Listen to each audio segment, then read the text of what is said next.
শুরুতেই সংবাদ শিরোনাম।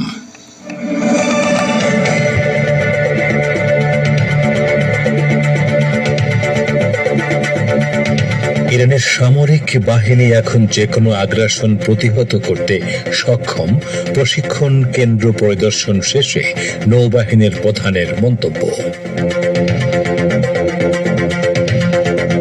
প্রয়োজনে লেবাননের বিরুদ্ধে যুদ্ধ ঘোষণা করতে হবে কান্তোজ।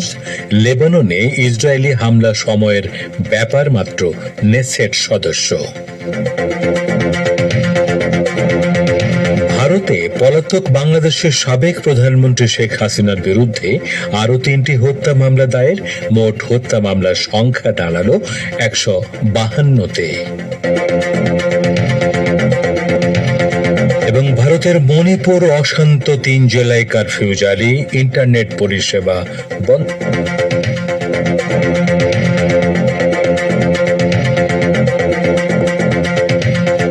আসসালামু আলাইকুম। এতক্ষণ গুরুত্বপূর্ণ সংবাদ শিরোনাম শুনলেন। এবারে বিস্তারিত বিশ্ব সংবাদে আপনাদের আমন্ত্রণ জানাচ্ছি। আমি গাজী আব্দুর রশিদ। ইরানের নৌবাহিনীর কমান্ডার রিয়ার অ্যাডমিরাল শাহরাম ইরানি বলেছেন, সামরিক দিক দিয়ে তার দেশ এতটা শক্তিশালী অবস্থানে পৌঁছেছে যে তার পক্ষে যে কোনো ধরনের আগ্রাসন প্রতিহত করা সম্ভব। তেহরান প্রদেশে অবস্থিত ইরানের সেনাবাহিনীর একটি প্রশিক্ষণ কেন্দ্র পরিদর্শনে গিয়ে তিনি একথা বলেন।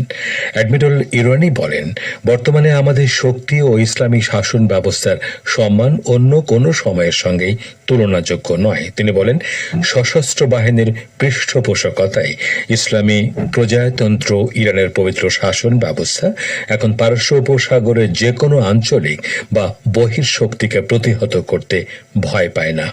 ইরানের নৌবাহিনীর কমান্ডার আরও বলেন, ইসলামী বিপ্লব বিজয়ের পর থেকে দেশের সশস্ত্র বাহিনী দেশের প্রতিটি প্রয়োজনে প্রতিটি ক্ষেত্রে কার্যকর ও সময়নিষ্ঠ উপস্থিতি নিশ্চিত করেছে।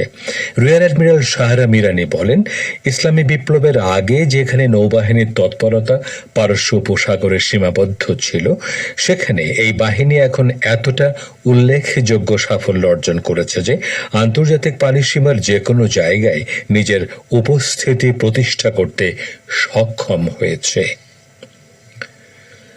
গাজা উপত্যকায় ইসরায়েলের চলমান অপরাধ যজ্ঞ এবং সাম্প্রতিক যুদ্ধবিরতির আলোচনায় তেল আবিবের অতিরিক্ত চাহিদা প্রমাণ করছে ইহুদিবাদী ইসরায়েল বিজয়ের দিকে নয় বরং পরাজয়ের দিকে এগিয়ে যাচ্ছে। এ মন্তব্য করেছেন ইরানের পররাষ্ট্র মন্ত্রণালয়ের মুখপাত্র নাসের কানানি।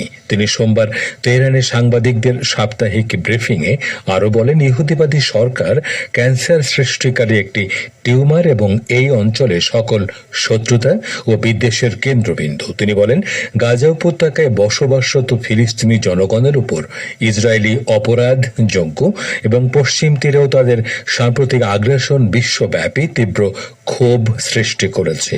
ফিলিস্তিনি জনগণের প্রতি ইরানের নৈতিক, মানবিক ও আইনি সমর্থন পুনর্ব্যক্ত করেন কানানি।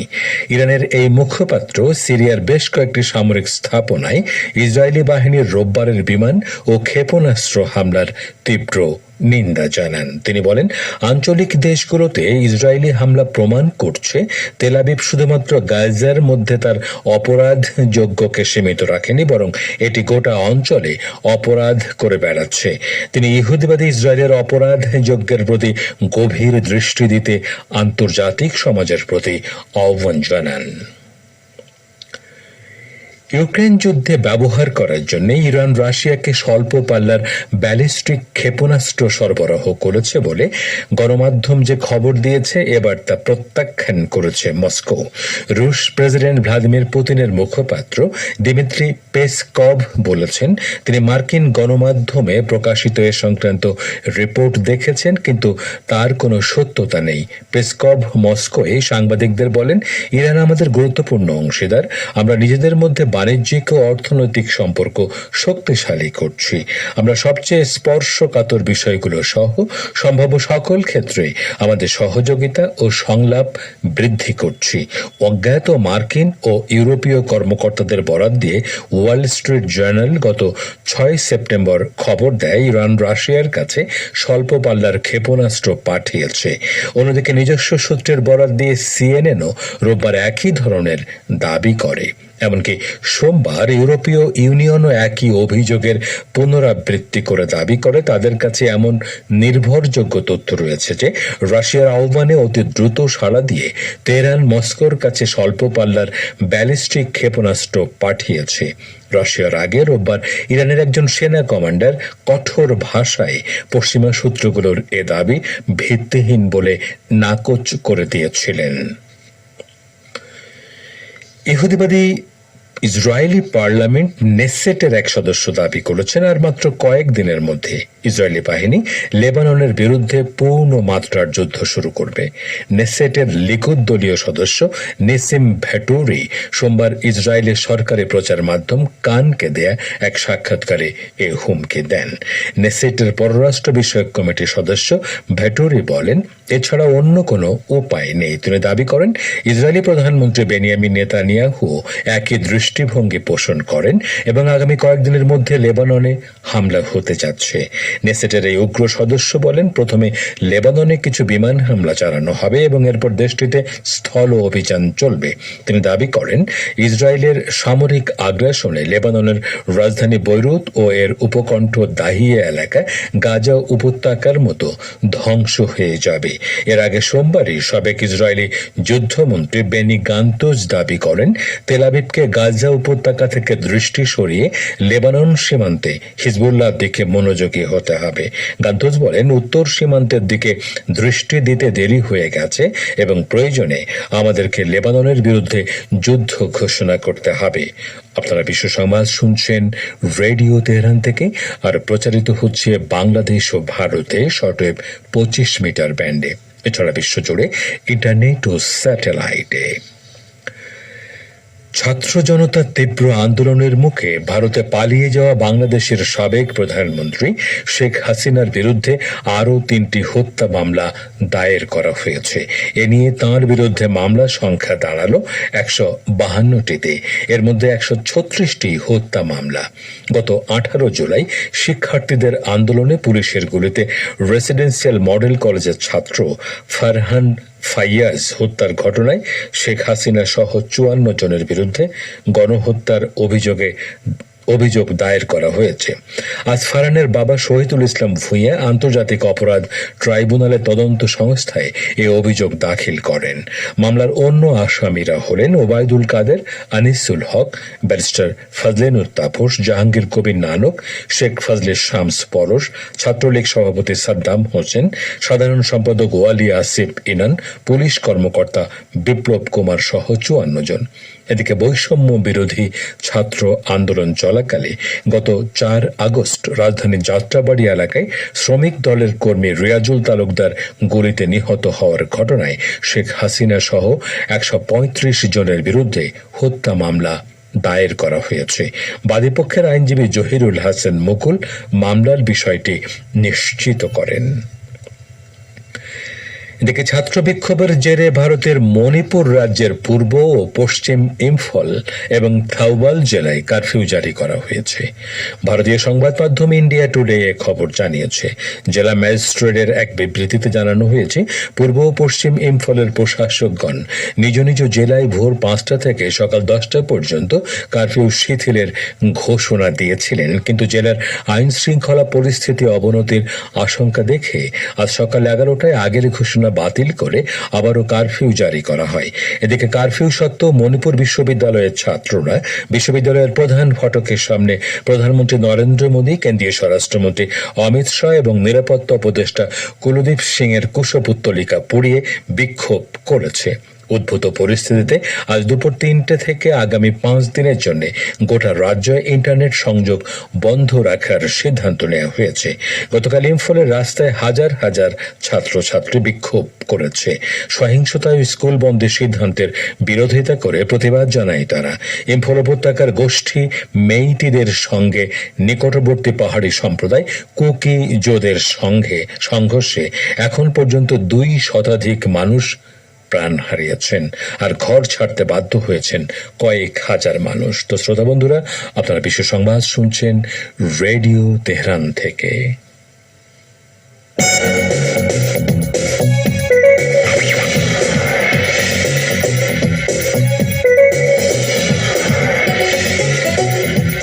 রেডিও তেহরান, খবরের সঙ্গে 24 ঘন্টা। ভিজিট করুন আমাদের ওয়েবসাইট parstoday.ir/dn।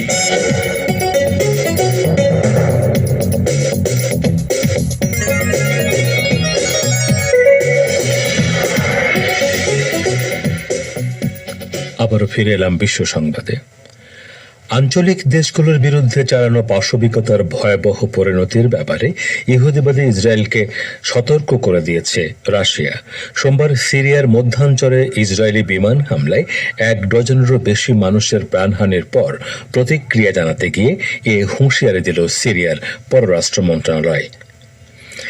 সিরিয়ার হামা প্রদেশে সোমবার ইসরায়েলি বিমান হামলায় অন্তত 16 জন নিহত ও 36 জন আহত হয়, যাদের মধ্যে 6 জনের অবস্থা আশঙ্কাজনক।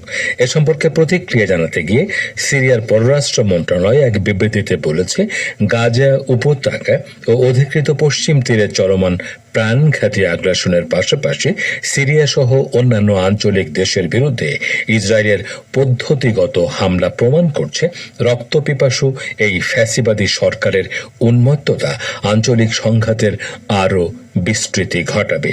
ইসরায়েলের ভয়াবহ পাশবিকতার প্রতি আমেরিকা সহ অন্যান্য পশ্চিমা দেশ অকুণ্ঠ সমর্থন অব্যাহত রেখেছে জানিয়ে বিবৃতিতে বলা হয়, গাজা উপত্যকা সহ আঞ্চলিক দেশগুলোর বিরুদ্ধে ইসরায়েলের চলমান পাশবিকতার দায় পশ্চিমা দেশগুলোকে নিতে হবে। ইসরায়েলি আগ্রাসন মোকাবেলায় নিজের সার্বভৌমত্ব রক্ষা করার অধিকার সিরিয়া সংরক্ষণ করে বলেও দেশের পররাষ্ট্র মন্ত্রণালয়ের বিবৃতিতে উল্লেখ করা হয়। গাজা উপত্যকার নিরীহ জনগণের বিরুদ্ধে জাতিগত শুদ্ধি অভিযান বন্ধ করতে ইহুদিবাদী ইসরায়েলিকে বাধ্য করার জন্য আন্তর্জাতিক সমাজের প্রতি আহ্বান জানিয়েছে ফিলিস্তিনের ইসলামী প্রতিরোধ আন্দোলন হামাস। সংগঠনটি বলেছে, এই আগ্রাসনের ফলে ব্যাপক ধ্বংসযজ্ঞ ছাড়াও গাজার লাখ লাখ শিক্ষার্থীর লেখাপড়া ধ্বংস হয়ে যাচ্ছে।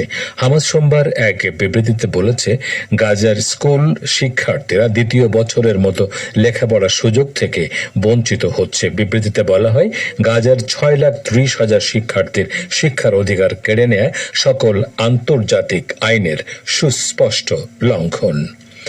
এদিকে ফিলিস্তিন প্রতিরোধ আন্দোলনের মিশরীয় 2 তরুণ সমর্থক ইসরায়েলের সঙ্গে মিশর সীমান্তের কয়েকটি এলাকায় ইহুদিবাদ বিরোধী অভিযান চালিয়েছে। পাস্টুডে গাজা আল আন চ্যানেলের বরাত দিয়ে জানিয়েছে, ইসরায়েলের সঙ্গে মিশর সীমান্তের কয়েকটি এলাকায় ওই 2 মিশরীয় যুবকের অভিযানে বেশ কয়েকজন ইহুদি সেনা নিহত এবং বেশ কয়েকজন আহত হয়েছে। তো শ্রোতা বন্ধুরা, আমাদের নিউজ ডেস্কে এখনকার মতো এই ছিল সর্বশেষ খবর। এতক্ষণ আমাদের সাথে থাকার জন্য অনেক অনেক ধন্যবাদ।